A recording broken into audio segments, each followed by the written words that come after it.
শিক্ষকৰ ফাঁচীৰ দাবীত প্ৰতিবাদ এখন বিদ্যালয়ত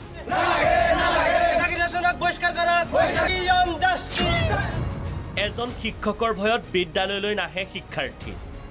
শিক্ষকৰ পবিত্ৰ বৃত্তিত কলংক সনা এগৰাকী শিক্ষক জাকিৰ হুছেইন বিলাসীপাৰাৰ বাগিৰ হালমৰা এমভি স্কুলৰ 52 বছৰীয়া শিক্ষক জাকিৰ হুছেইনে নিজ বিদ্যালয়ৰে সপ্তম শ্ৰেণীৰ 13 বছৰীয়া এগৰাকী ছাত্ৰীক প্ৰেমৰ জালত পেলাই পলুৱাই লৈ যায়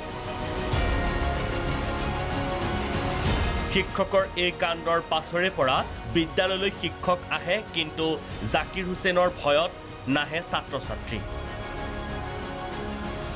ঘটনা 15 আগষ্টৰ স্বাধীনতা দিৱসৰ পতাকা উত্তোলনৰ পাছত গুৰু শিষ্যৰ পবিত্ৰ সম্বন্ধত কালিমা খনা জাকিৰ হুছেইনে পলুৱাই লৈ যায় সপ্তম শ্ৰেণীৰ ছাত্ৰীগৰাকীক 15 আগষ্টৰ দিনা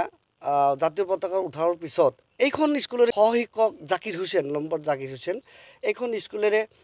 সপ্তম শ্ৰেণীত পঢ়া ছোৱালী এজনীক লৈ অপহৰণ কৰি লৈ গুচি যায় মানে এইখন স্কুলৰ পৰিস্থিতি এনেকুৱা হৈ গৈছে যে এই লম্পট জাকিৰ হুছেইনে যিখিনি ঘটনা ঘটাইছে ক্লাছৰ ষ্টুডেণ্ট স্কুলৰ ষ্টুডেণ্টক লৈ যেতিয়া পলায়ন কৰিছে এইখন গাঁৱৰ যিবিলাক ল'ৰা ছোৱালী এইখন স্কুলতে অধ্যয়ন কৰি আছে এটা ভয়ত স্কুলত আহা বাদ দিছে আজি 4 দিন ধৰি কমপ্লিটলি স্কুলখন বন্ধ হৈ আছে জাকিৰ হুছেইনৰ কাণ্ডৰ পাছৰে পৰা পাঠদান বন্ধ বিদ্যালয়ত এতিয়া জাকিৰ হুছেইনৰ নিলম্বন আৰু ফাঁচীৰ দাবীত বিদ্যালয়ৰ চৌহদত প্ৰতিবাদ অভিভাৱকৰ তেনেকুৱা লম্পট চৰিত্ৰহীন গুণ্ডা বদমাছ এটা মাষ্টাৰক অতি সোনকালে ধৰি তাক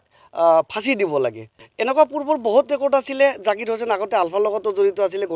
গুণ্ডাও হৈ আছিলে তাৰপিছত দালালিও কৰি আছে বহুত ধৰণৰ তাৰ হেৰি আছে প্ৰায় 4-5টা কেছো লাগি আছে মোৰ হিচাপতো ফাঁচি হ'ব লাগে আৰু চাকৰিৰ পৰা তাক বৰখাস্ত কৰিব লাগে বিলাসীপাৰাৰ পৰা ওছমান গনিৰ ৰিপৰ্ট প্ৰাগ নিউজ